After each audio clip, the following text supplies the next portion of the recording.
Bismillahirrahmanirrahim. Assalamualaikum warahmatullahi wabarakatuh. Alhamdulillah wassalatu wassalamu ala sayyidina Rasulillah Sayyidina Muhammad ibn Abdillah wa ala alihi wa ashabihi wa man tabi'ahu wa wala. Amma ba'd. Faqad qala ta'ala Rabbi shrah li sadri wa yassir li amri wa hlul 'uqdatam min lisani yafqahu qawli. Wa qala musannifu hadzal kitab rahimahullahu ta'ala wa nafa'ana bihi fi 'ulumihi fid dharain amin. Wa'lam anna mithal al-qalbi mithalu hisnin wasyaitanu aduwwun yuridu an yadkhula al-hisna fayamlikuhu wa yastawla alayhi wa la yaqdiru ala hifdhil hisni minal aduwi illa biharasati abwabil hisni wa madakhilihi wa mawadi'i salmi. Wa'lam, ketahuilah, anna mithalal qalbi, bahwa perumpamaan hati itu mithalu hisnin, seperti perumpamaan apa? Benteng. Benteng. Hisn. Ya. Atau benteng. Tembok. Apa namanya? Dinding pembatas. Ya. Wa syaitanu, sedangkan syaitan itu aduun, adalah musuh. Yuridu, yang ingin an yadkhulal hisna, masuk ke dalam benteng. Fayamlikuhu, lalu setan kepengen apa? Memiliki apa? Memiliki benteng itu. Wa yastawla alaihi, dan apa? Menguasai benteng. Wala yaqdiru, dan tidak ada kemampuan ala hifdzil hisni, untuk menjaga apa? Menjaga apa? Benteng, minal aduwi, dari musuh, illa biharasati abwabil hisni, kecuali dengan menjaga, biharasa, dengan menjaga abwabil hisni, pintu-pintu benteng itu, wa madakhilihi, dan tempat apa? Tempat masuk, wa mawadi'a salmi, dan tempat-tempat apa? Alur atau tempat-tempat ya parit ya, jadi celah ya. Salmi itu tempat-tempat sela-sela, itu kan benteng itu ada kiri kanan, itu ada jalan apa namanya? Jalan tikusnya maksudnya. Itu kalau jalan-jalan kecilnya ya. Jadi kalau misalnya kita punya benteng lalu kita enggak jaga, yang kita jaga cuma benteng utama doang, kita tahu ada benteng yang pintu celah-celah kecilnya enggak dijaga, jebol juga. Nah, itu maksudnya. Wala yaqdiru ala harasati abwabihi man la yadriha. Ya. Wala yaqdiru, dan tidak mampu ala harasati abwabihi, ya, untuk menjaga pintu-pintunya, man la yadriha, orang yang tidak mengetahuinya, ya. Jadi orang yang enggak mengetahui pintu-pintu tadi, orang yang enggak mengetahui pintu apa namanya? Pintu benteng, ya. Jadi kudu jagain semua. Yang kita tahu misalnya cuma pintu utama, tahu-tahu ada pintu lain. Pintu lain kagak dijagain. Dia masuk lewat pintu yang lain, sama aja bohong, jebol-jebol juga. Jadi semua pintu kudu dijaga, kudu tahu, ya. Makanya kemarin ya, termasuk ini cerita Imam Syafi'i kemarin ya. Itu keren itu ya. Jadi harus itu harus dihafal ya. Kemarin itu kaidahnya apa? Allah menjadikanku yang dia inginkan. Gitu ya. Inkana itu di situ ya, di paragraf sebelumnya itu, inkana khalaqaka lima turidu anta faqad zalamak wa inkana khalaqaka lima yuridu huwa fala yus'alu amma yaf'al. Ya.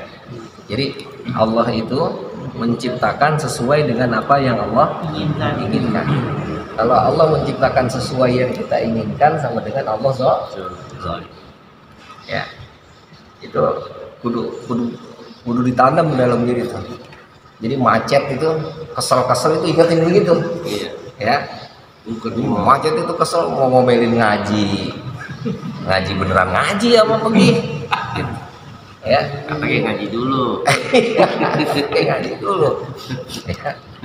Jadi meskipun kesel emang harus begitu karena memang ya yang menciptakan itu ya harus sesuai dengan kehendak Allah, nggak harus sesuai dengan kehendak kita. Kehendak kita nggak macet, ya Allah kehendak macet. Terkadang ya memang ada, kemarin kan kita bilang ada yang sesuatu yang sesuai dengan apa yang kita inginkan. Ada. Ya. Bahkan akhirnya ketika ini sering terjadi, para aulia itu, para kekasih Allah itu malah takut. Ya, kok mudah banget, ini ada apa? Ketika pengen ini dapat, astagfirullah, malah istighfar. Kalau kita mau alhamdulillah. Kalau kita malah masya Allah, rezeki anak soleh. Wah ini memang begini udah, gitu. Memang dia bisa. Terima gua dah lo, ya. Itu padahal celah, itu adalah pintu. Ya, bisa dibilang tadi talmi kecil ya. Pintu kecil setan masuk, akhirnya kan yang ada apa? Sombong. Yang ada apa? Yang ada bukan malah bersyukur. Yang ada malah wah. Hebat gua. Bom nggak bisa masuk. Bukan gua nggak bisa masuk. Gua. Gitu. Ya. Nah, para ulama, para wali ketika dia sesuai dengan keinginannya malah astagfirullah, ada apa ini? Ya, ujian apa lagi yang akan datang nih? Astagfirullah. Siap-siap udah. Gitu. Tapi ketika ada yang enggak sesuai, ya, malah alhamdulillah. Jadi pahala nih. Pahala buat surga nih pasti ini masuk nih. Ini mah harus dapet begitu. Ini mah harus dapet begitu. Nah itu makanya. Jadi dibalik tuh dia.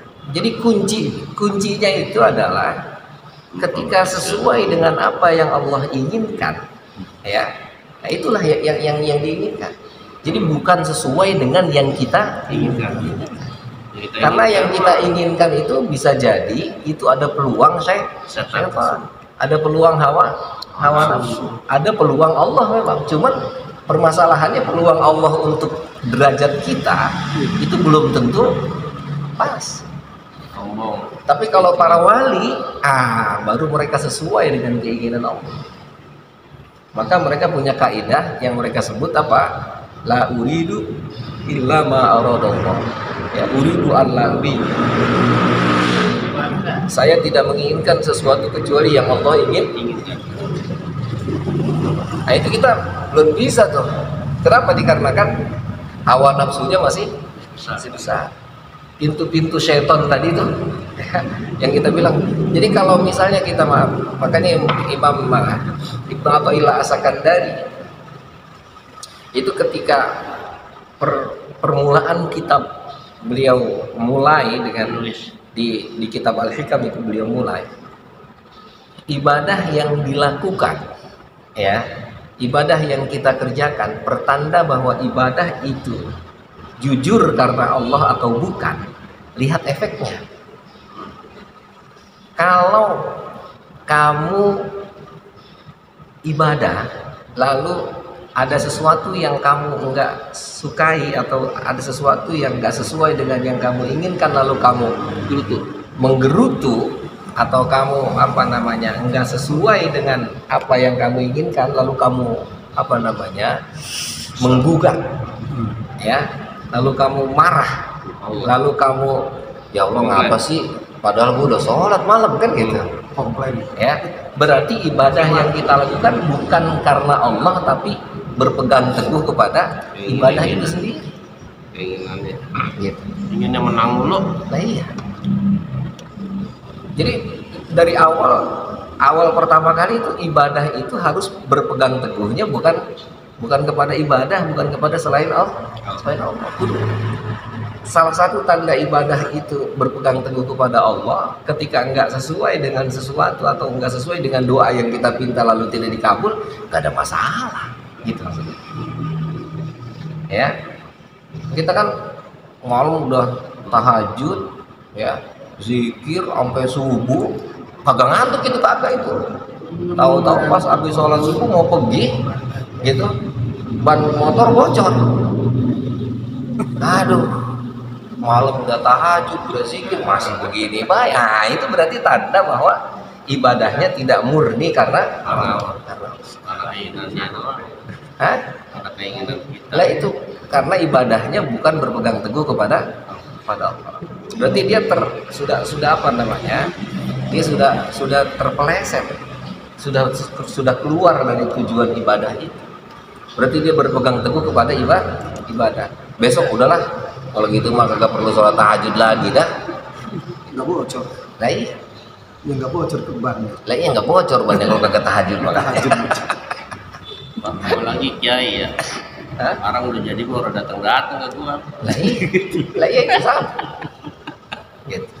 Ya. Kemarin udah doain mulu. Lah iya, sekarang udah berhasil kayak orang mari-mari gitu.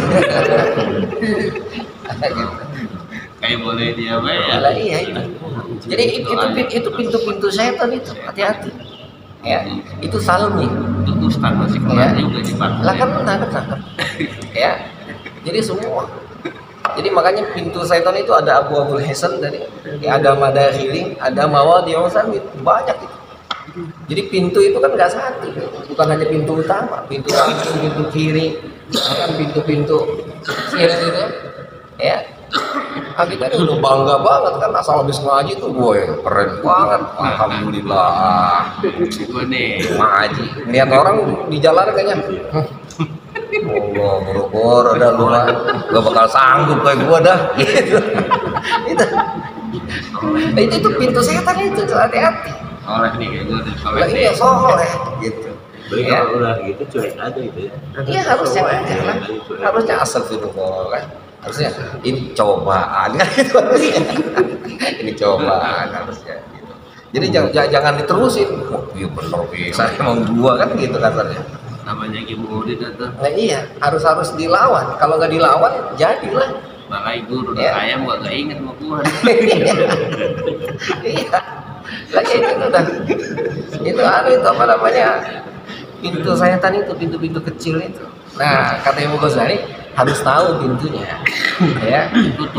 Jangan mengira bahwa hal itu adalah kebaikan, tahu-tahu malah keburukan. Hati-hati, gitu. Ya, setan itu sangat pintar, maka pintunya harus diketahui. Maka kata Imam Ghazali, fahimayatul qalbi an wasawisi syaitan wajib. Ya, maka menjaga hati dari bisikan-bisikan syaitan itu hukumnya wajib. Ya, wajib harus. Hisannya itu harus. Habis kelihatannya bener gitu. Nah itu makanya kudu ngerti mana pintunya nih, ya. Wa huwa fardu 'ainin 'ala kulli mukallafin. Ya. Nah, dia merupakan, ya, menjaga hati itu ya adalah kewajiban yang ain. Apa fardu ain itu? Wajib yang tidak bisa diwakilkan. Kewajiban individual, bukan kewajiban komunal. Ya. Kewajiban komunal itu fardu kifayah. Kewajiban yang bisa diwakilkan. Ketika ada perwakilannya, kewajibannya gugur. Ya. Kemarin itu auzubillah min dzalik, kayak ini aja pelajaran ya. Jadi memang kita betul-betul harus belajar, dan ilmu itu harus riwayat ya. Harus belajar dari gurunya terus harus begitu, Pak. Kemarin saya ada video, nggak saya sebar sih itu, alhamdulillahnya. Perlu juga itu Jadi ada ustadz itu, kayaknya ustadz kondang juga itu kayaknya, saya lupa namanya itu. Jadi dia menerjemahkan arti al-qari'ah itu, al-qari'ah, al-qari'ah, wa ma adraka mat qari'ah. Itu al-qari'ah itu diterjemahkan qari katanya. Qari membaca, malah dia apa?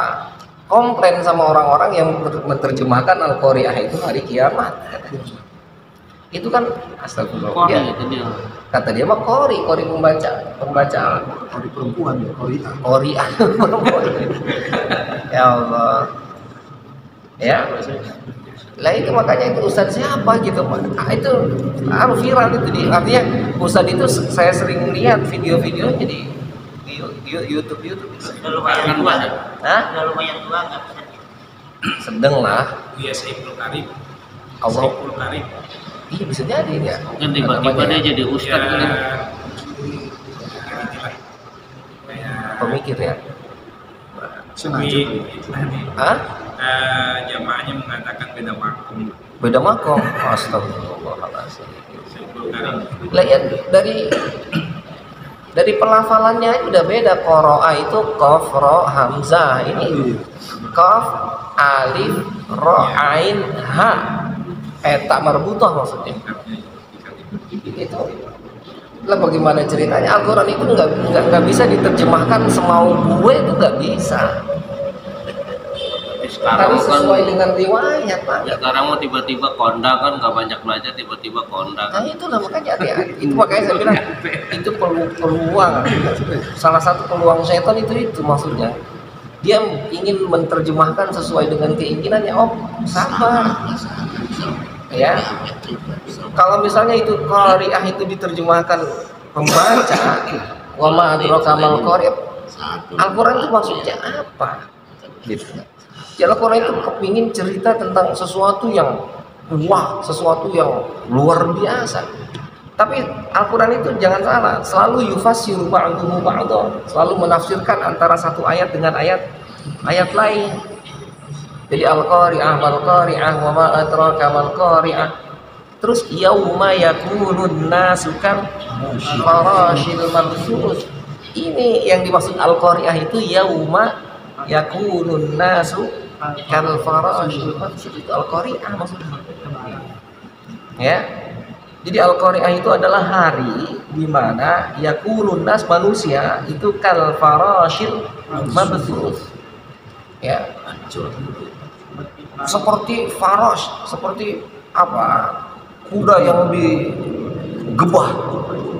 Orang lari sama sini kan.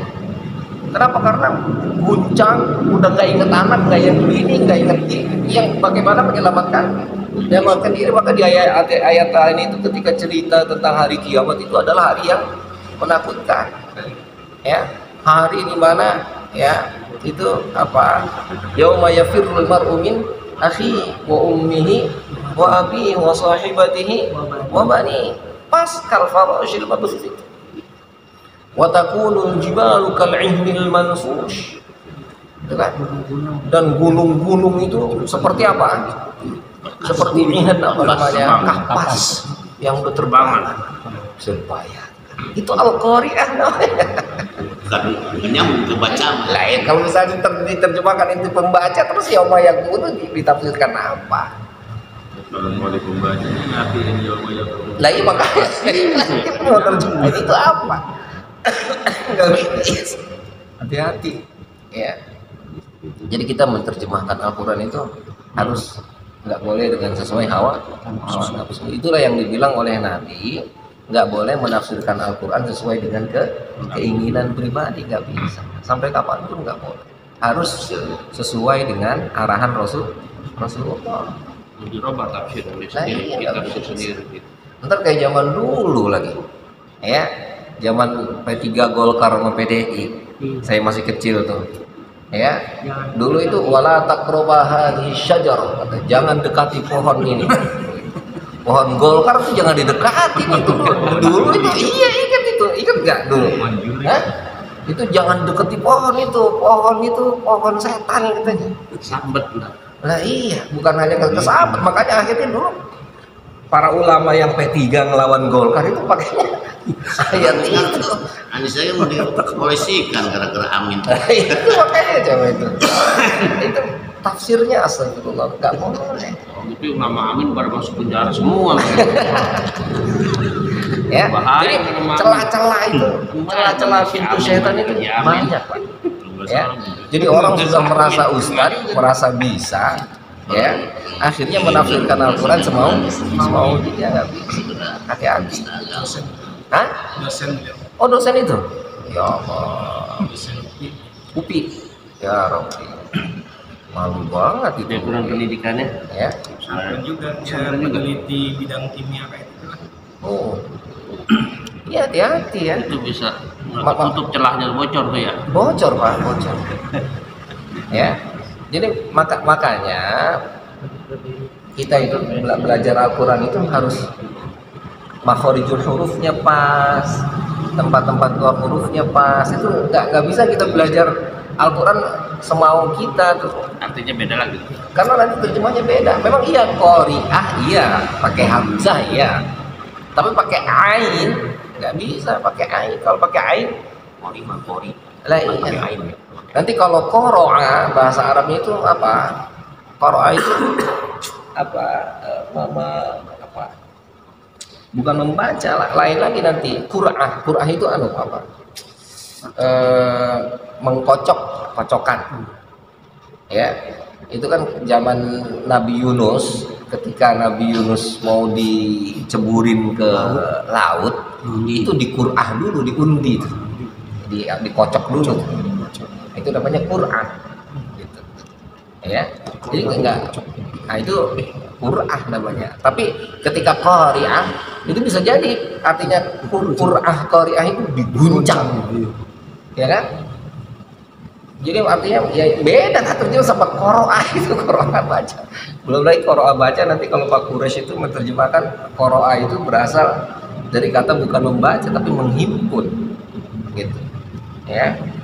Beda alif sama Iya beda hamzah dengan ain itu sudah. Jadi dia pengen jadi profesor kali Pak. Beda maknanya yang nggak bisa juga meskipun mau jadi profesor malah justru penemuan yang lah yang nggak bisa Pak. Ya. Kan kesian muridnya yang masih kosong. Nah itu apalagi tadi sampai muridnya bilang wah dia beda kelas ya mas beda makom lah iya makanya hati-hati ya. Nah kita mudah-mudahan sama Allah dilindungi tuh ya. Kalau ya ada yang mengartikan tentang idajul jilatil ardul jalah juga itu artinya mengolah tanah katanya. Jadi idajul jilatil ardul apabila tanah itu diolah, dibanting, dibolak, dibalik gitu. Pak Akhrajatil ardul askala maka akan timbul tumbuh-tumbuhan. Sehingga orang bertanya ini tumbuhan apa ini? Nah gitu ya. Jadi pertanian itu banyak pengertian seperti itu. Nah, ya artinya yaitu tafsir ya, tafsir gitu. Silakan saja tapi paling tidak ada standar utamanya. Ya, kita harus mengembalikan tafsir itu kepada apa yang diinginkan oleh Rasulullah. Jadi ya bisa jadi ketika menafsirkan itu ingin menggambarkan mungkin ya tafsiran yang tadi ditafsirkan itu ingin menafsirkan sebelum terjadi kiamat pun sebetulnya akan tumbuh sesuatu yang ketika itu diolah atau sentrifugal bahasanya maka akan tumbuh sesuatu yaitu tafsir lagi-lagi. Tapi tetap aja harus sesuai dengan koridornya. Ini hanya tafsir loh. Bilang begitu, jangan bilang itu maksudnya nggak bisa begitu. Paham nggak maksudnya? Nah, iya, itu tafsir maksudnya. Lah iya makanya kan saya bilang kalau tafsir itu boleh silakan menafsirkan selama itu nggak keluar dari jalurnya, dari koridornya, gitu. Nah ini kan kalau qori'ah diterjemahkan pembaca dengan hari kiamat jauh loh bagaimana ceritanya bukan tafsir ya artinya maknanya sudah jelas-jelas beda gitu Ya karena qori'nya itu kali. nah itulah makanya dia bilang qori hamzah dengan qori ya ain itu beda Jelas-jelas qori mau pembaca. nah iya kok diterjemahin dia malah nyalahin orang salah kayaknya orang-orang banyak seluruh ulama di Indonesia sudah sepakat menerjemahkan itu hari kiamat, dalam bahasa Indonesia hari kiamat gitu ya. Dia kan harusnya tinggal buka aja buku terjemahan Al-Quran kan, ada apa ini diterjemahkan ini kan, tinggal dia buka tafsirnya kan gitu. Paling pinter dia deh, paling Lah benar. iya, kalau kayaknya wah ini orang salah menerjemahkan. Lah iya, astagfirullah, hati-hati ya. Jadi ini celah tuh, celah syaitan. Ya pintu kecil ya, yang kemarin kan coba lihat cerita tentang apa perempuan yang kemarin itu kan, itu kan ternyata semua kreatornya itu setan semua. Dari yang ngasih penyakitnya ke perempuan sampai yang ngebisikin keluarganya, sampai yang nganuin si pasturnya itu ya, si pastur nyuruh nerimanya, Tolong ini semua itu sampai kita hidup penuh dengan setan ya. iyalah, tipuan semua tipuan. Makanya kan wamal hayatud dunya illa mata'un, perhiasan yang menipu. Apa yang nggak menipu sekarang coba? tipuan semua. Semua tipuan. Kita harus hati-hati tuh. Imitasi. Kirain daging atau singkong ya.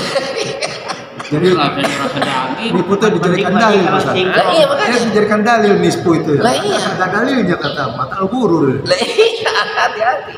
Kita makan daging tuh karena saking anunya, daging apa itu biasanya tuh rendang ya. Tahu-tahu. Lah iya.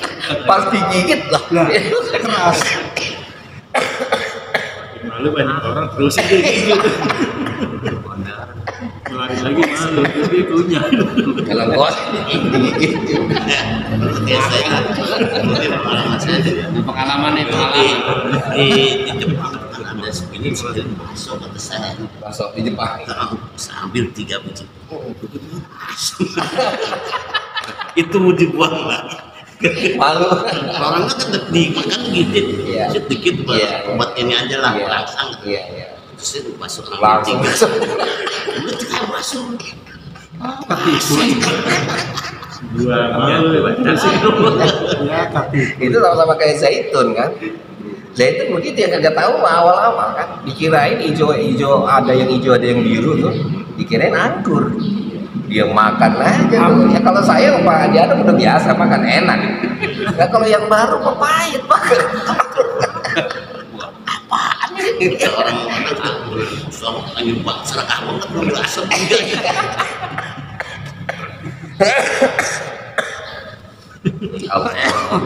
Saat itu begini. sekarang lebih banyak lagi tipuan. Oh luar biasa. Dari makanan, Hati-hati. dari contoh. Ya. Kita harus sadar bahwa wamal hayatud dunya illa mata'ul. Nah itu yang tadi saya bilang ya, menurut saya apa yang Imam Ghazali, apa yang Imam Syafi'i tadi katakan, yang Imam Syafi'i katakan melalui kisah dia ngobrol dengan syaitan itu ya, bahwa harus sesuai dengan apa yang Allah inginkan, bukan yang sesuai dengan yang kita inginkan. Nah itu sebagai apa? Sebagai cermin untuk kita evaluasi. Jadikan itu sebagai dasar. Ketika ada sesuatu sesuai dengan keinginan kita, astagfirullah ya Allah, mudah-mudahan ini yang benar. Jangan sampai lupa diri kita. Kan mereka mentornya terus kadang-kadang wah ini bener ini nih. Nah iya sama begitu, hati-hati. Ya, halus tipuannya. Ya, menyusupnya itu luar biasa. Kita nggak kerasa, tahu-tahu kejeblok aja. Astagfirullah, tahu perasaan itu. Ya, hati-hati. Nah makanya wahwa fardu ini wa ma la yatawassalu ila al-wajibi illa bihi fa huwa aidan wajib. Sesuatu yang tidak sampai kepada yang wajib kecuali dengannya fa huwa aidan wajibun, maka dia juga menjadi wajib. Nah, ini istilah atau kaidah yang ada dalam usul fikih itu ya. Dalam usul fikih itu wudu misalnya. Wudu itu awal hukumnya sunnah. Tapi ketika lari ke sholat, maka hukum wudu menjadi wajib. Karena ya kalau sholat enggak wudu, sholatnya enggak sah. Ya. Wa ma yutawassalu ila daf'i syaitani illa bi ma'rifati madakhilihi, dan ya tidak akan sampai kepada mencegah syaitan kecuali dengan mengetahui ya masuknya atau pintu-pintu masuknya, fasarat ma'rifatu madakhilihi wajibah. Maka menjadilah mengetahui pintu-pintu masuk syaitan itu hukumnya wajib. Wa madakhiluhu wa abwabuhu, ya, dan pintu masuk dan pintu-pintu, ya, pintu-pintu tadi, pintu syaitan itu adalah sifatul abdi, adalah, ya, karakter atau sifat-sifat hamba. Wahiyya katsirah, dia sangatlah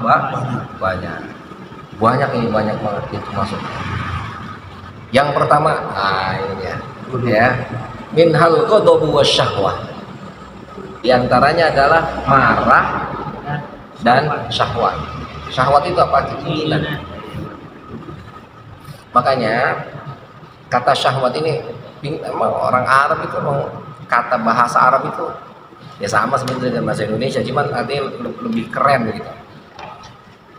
Kata syahwat itu, ada Syekh namanya Syekh Ali Jabir, dia bilang syahwat dengan syuhud itu hurufnya sama.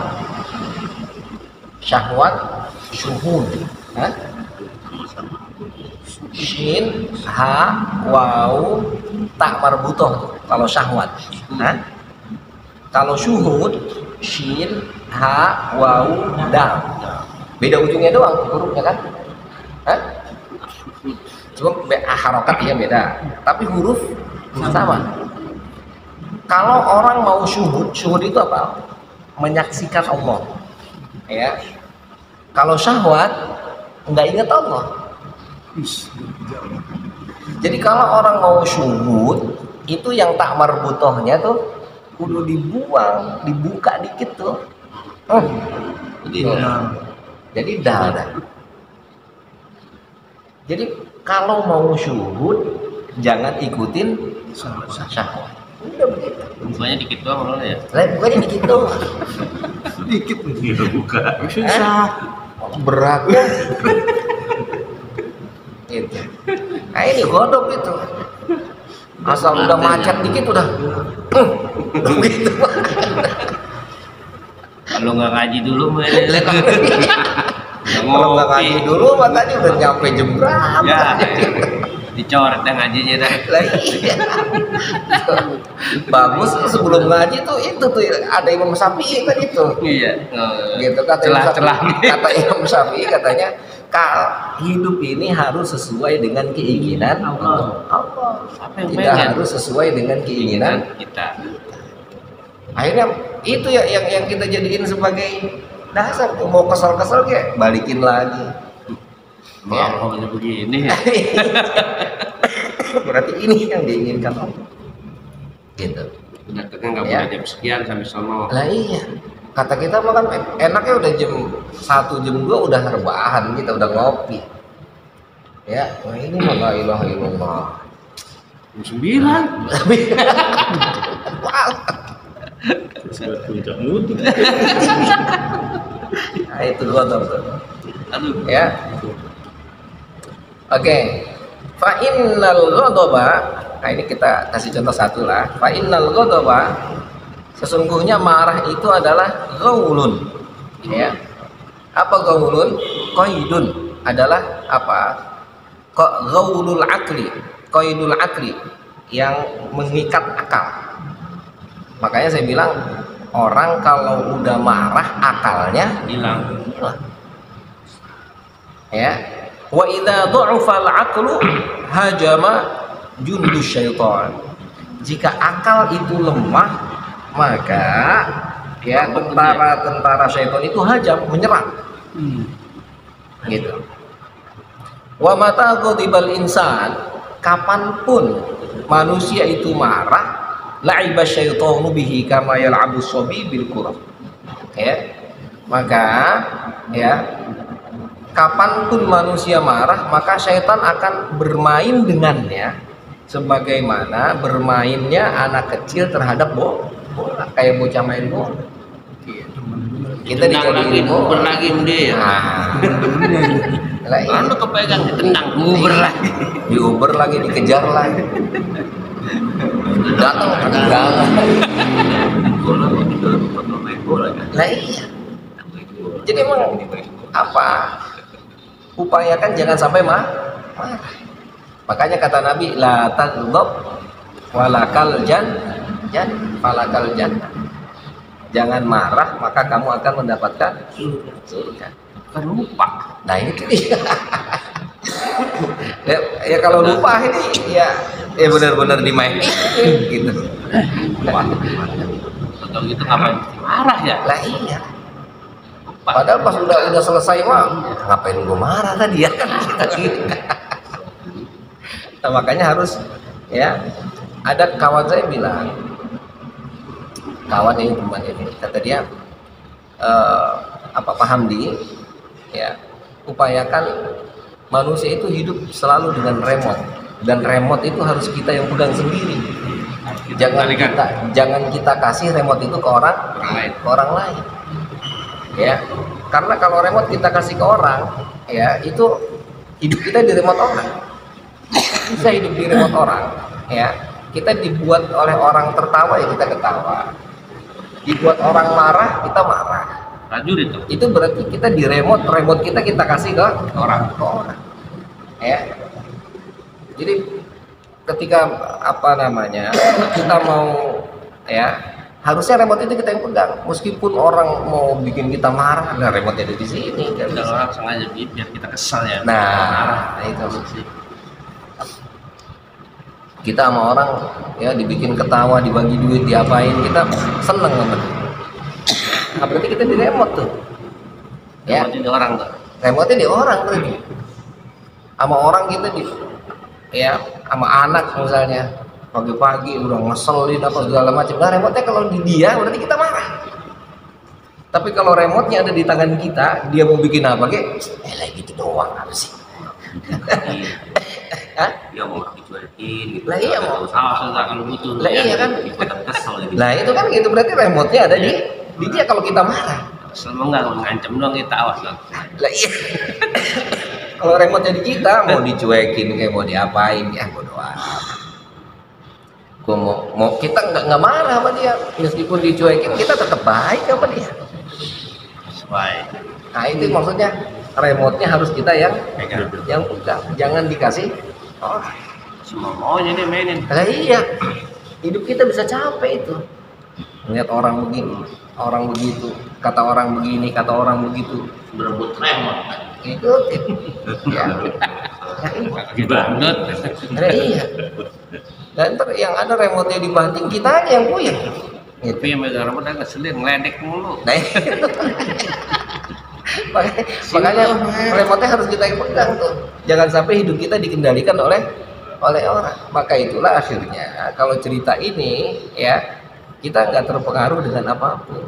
Akhirnya kata Allah dalam Al-Quran, ala inna awliya Allahi la khawfun alaihim wala hum yahzanun. Para awliya itu remote-nya dia yang pegang udah.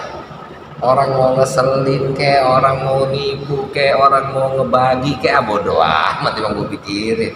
Tapi nggak ada pusingnya ya dia. Lah kagak ada bisa. Nah remote-nya di dia. Gue punya duit kayak bukan. Duit kayak mau kayak santai kayak. Rasain. Nah iya. Kita makan lagi begini, apa ya? Puyeng terus. Nah berarti remote-nya belum kepegang. Cari remote-nya tuh. Ada yang ngatain kayak. Kaget dulu. Kaget dulu.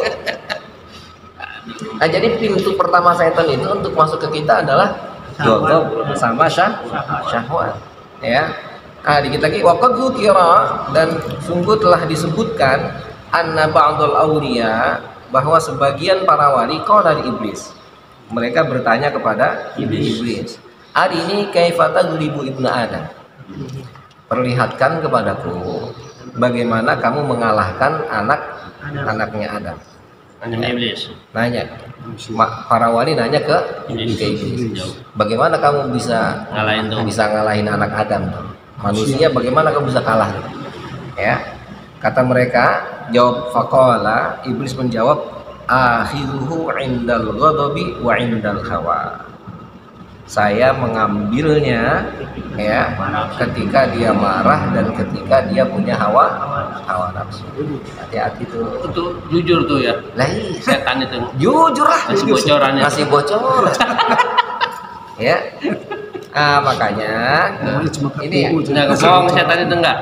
enggak lah. Makanya kata Sidi Rohim, salah satu di antara cara ya untuk mencegah hawa nafsu itu diantaranya adalah ya menahan diri dari sesuatu yang Saya inginkan. mubah, yang boleh, yang kita inginkan. Makan ya, makan misalnya punya keinginan makan, berarti ditahan. Berarti udah mulai itu, udah mulai. Kalau mencegah diri dari sesuatu yang haram mana emang wajib gitu. Tapi kalau sesuatu yang mubah, sesuatu yang boleh, makan nih, ya tapi udah Makan tiduran nih. lah iya kan kudu nahan Banyak kan. ya Mabok. mumpung ada ini habis dah. Nah, itu ngelos terus itu gitu. Jadi salah satu di antara cara ya untuk melawan hawa nafsu itu adalah ya itu tadi ya kita harus mencegah diri dari sesuatu yang mubah. Bukan berarti orang sufi enggak mengharamkan yang mubah, bukan jangan salah paham. Mereka menghalangi yang mubah itu untuk apa? Kalau yang mubah saja bisa, apalagi yang haram. Itu setan baik banget ya, kasih bocoran ya. Nah itulah makanya dia tahu meskipun dikasih bocoran nggak bisa ngisi. Banyak yang bablas. Banyak yang bablas. Ujiannya kagak lulus juga, kasih bocoran. Tapi Ustaz, Ya. katanya hadis apa ya? Katanya la ilaha illallah hisni. Faman dakhalaha faqad umina min adabi. Ya, Apakah ini bisa dijadikan alat itu? bisa, sangat bisa. Makanya orang sufi itu kan dia bilang la ilaha illallah itu adalah benteng. Siapa yang membaca la ilaha illallah maka dia akan aman. Artinya orang kalau zikir, maka zikir itulah nanti yang kalau misalnya zikir itu sudah mengakar dalam diri, maka berharap itu yang akan menjadi benteng dia. Selalu ketika dia mau marah, dia ingat tidak ada Tuhan melainkan Allah. Allah semua yang punya permasalahan, Allah semua yang punya urusan. Saya mah cuma ngikutin doang. Kan gitu maksudnya. Maka kita dipinta untuk zikir itu awalnya adalah untuk bagaimana itu tertanam di dalam diri. Ada yang lain baru ngambek. Nah, iya makanya makanya bukan itu juga. Tabokin juga lu. Bocah ngeselin kan, la ilaha illallah gitu. Bukan itu juga. Ya, itu maksudnya. Jadi kita diajarin zikir la ilaha illallah itu agar itu terserap di dalam diri kita paham. Sehingga akhirnya tadi pintu-pintu syaitan itu nggak masuk karena zikir tadi. Ya. Jadi zikir itu betul-betul mengakar dalam diri maksudnya. Ya. Nah, maka tadi caranya adalah mencoba menahan yang mubah. Ya. Bagaimana kalau kita mampu menahan yang mubah, maka sudah pasti akan mampu menahan yang haram. Sentralnya lebih jauh gitu. Pokoknya yang ngecelah-celah yang bocor aja itu. Nah, iya. Jangan sampai masuk. Dimulainya dari sesuatu yang kita inginkan. Pengen nih, astagfirullah, tahan dulu. Ya, pengen ini nih, tahan dulu. Tolongin aku bang. Yang minta tolongnya. Iya. Kagak bisa, udah pengen nolongin dulu. Rebut nolongin. Rebut pahala nih nolongin. Nah, itu nggak apa-apa, ini mah kagak haram ini begitu. Ya. Nah, itu. Bahkan mereka ya orang-orang sufi itu ngajarin ada tarkul ma'lufat. Ya. Mereka meninggalkan kebiasaan. Seandainya ya inilah yang akhirnya orang mungkin salah paham, dia nggak ngerti gitu. Orang yang rajin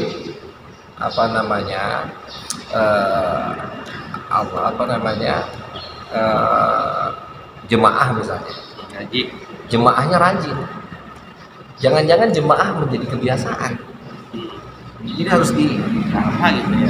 ya iya, jangan sampai itu menjadi kebiasaan. Nah, akhirnya dipahami, udah akhirnya kita jangan jemaah sekarang ya, karena takut ntar Kebiasaan. jadi kebiasaan. Itu lubang lagi baik. Lubang lagi baik. Bukan itu maksudnya.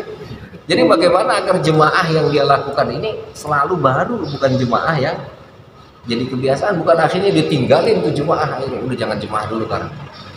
Bukan itu maksudnya. Ngaji jadi kebiasaan, akhirnya udahlah daripada ngaji di kebiasaan besok-besok kagak ngaji-ngaji. Ngaji ada mana nggak ngaji-ngaji? Oh ini mau menghilangkan kebiasaan. Hilang bisa. Lama Allah makin susah ntar makin tersesat. Paham ya maksudnya? Jadi mereka tarkul ma'lufat itu bukan berarti akhirnya dia tinggalkan itu, tapi bagaimana itu dalam dirinya bukan menjadi kebiasaan. La ilaha illallah pun sama zikir. La ilaha illallah, la ilaha illallah. Nanti lillah ya pada. Ya. Jadi zikir itu dijadikan kebiasaan, akhirnya jadi kayak burung beo itu, cerita burung beo, ingat cerita burung beo itu. Ya.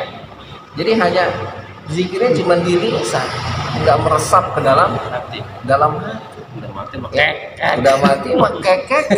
Balik lagi ke aslinya, ke burung beo. Padahal bisa banget. Tingkat banget, la ilaha illallah. Asal orang lewat la ilaha illallah. Gede. Cakep banget kan. Pas mati mah orang nyebut la ilaha illallah bisa. Nah, iya. Nah itu jangan sampai begitu. Nah itu maksudnya tarkul ma'lufat itu maksudnya. Selalu dalam dirinya bahwa dia melakukan itu bukan kebiasaan. Kayak robot jadinya ya. Kayak robot Pak, nggak ada maknanya, kosong. Ya. Nah ini setan itu pinter tuh masuknya lewat begodop, lewat hawa. Ya. Saya kasih bocoran sama dia. Kasih bocoran sama dia. Kalau kan bisa ini kan.